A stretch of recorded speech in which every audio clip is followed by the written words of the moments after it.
भगवान श्री राम का ससुराल और माता सीता का मायका जनकपुर यानी कि आज का नेपाल एक बार फिर से अपनी जड़ों की ओर लौटने को बेताब है। जी हां, 2 दशक पहले तक हिंदू राष्ट्र रहा नेपाल एक बार फिर से अपनी घर वापसी चाहता है और इसके लिए नेपालियों को योगी की मदद चाहिए, क्योंकि नेपाल में राजशाही के लिए हो रहे प्रदर्शन में योगी की डिमांड है।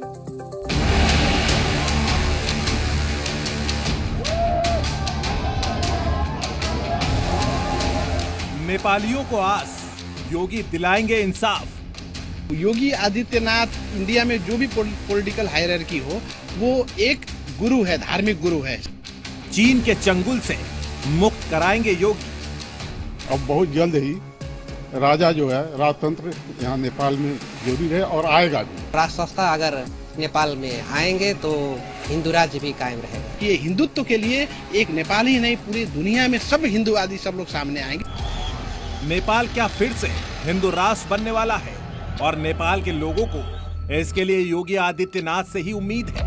ऐसा हम नहीं कह रहे हैं, बल्कि नेपाल में लहराती योगी आदित्यनाथ की तस्वीर बयां कर रही है। और आगे भी यही कहेंगे कि गर्व से कहो हम हिंदू हैं। हमें कोई संकोच नहीं है। भारत के पड़ोसी मुल्क नेपाल में फिर से राज सत्ता की वापसी को लेकर प्रदर्शन हो रहे हैं।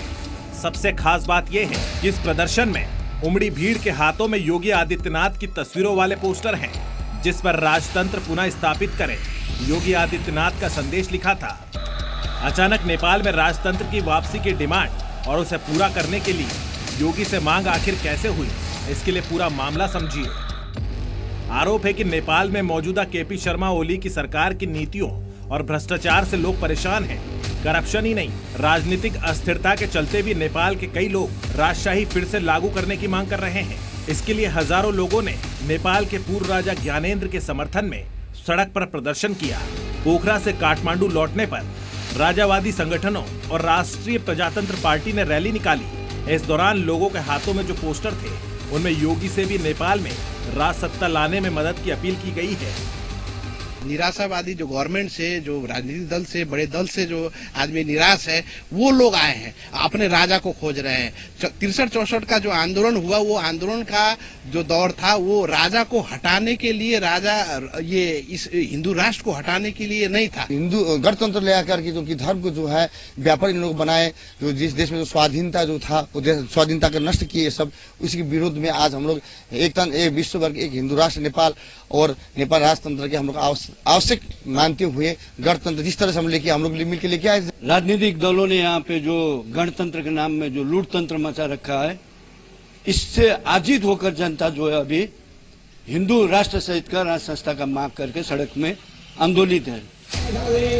दुनिया जानती है कि हिंदू धर्म और सनातन की धर्म ध्वजा मौजूदा वक्त में योगी लेकर चल रहे हैं। महंत मुख्यमंत्री ने महाकुंभ के महाआयोजन में दुनिया भर के सनातनियों को प्रयागराज में डुबकी लगवा दी थी। यूं कहे कि योगी मौजूदा वक्त में सनातन के ब्रांड एम्बेसडर हैं। योगी से सुनिए हिंदू होने का मतलब क्या है। वही तो संदेश है हमारा महाकुंभ दे रहा है। हिंदू होने का मतलब विश्व कल्याण का मार्ग प्रशस्त करना। हिंदू होने का मतलब भारत की एकता और अखंडता की गारंटी देना। हिंदू होने का मतलब केवल मनुष्य ही नहीं, चराचर जगत की सुरक्षा की गारंटी देना। और उस हिंदू होने पर हम सबको गौरव की अनुभूति करनी चाहिए। सनातन को राष्ट्रीय धर्म बता चुके योगी से नेपालियों को इतनी आस क्यों है? उसके पीछे है नेपाल और योगी का कनेक्शन। दरअसल गोरखनाथ मठ का नेपाल के राज परिवार से पुराना नाता रहा है। नेपाल का पूर्व राज परिवार खुद को गोरखनाथ संप्रदाय से जोड़ता है। स्वर्गीय राजा वीरेंद्र गोरखनाथ मठ में मकर संक्रांति पर विशेष पूजा करते थे। योगी आदित्यनाथ के गुरु महंत अवैधनाथ राजा वीरेंद्र के आध्यात्मिक मार्गदर्शक थे।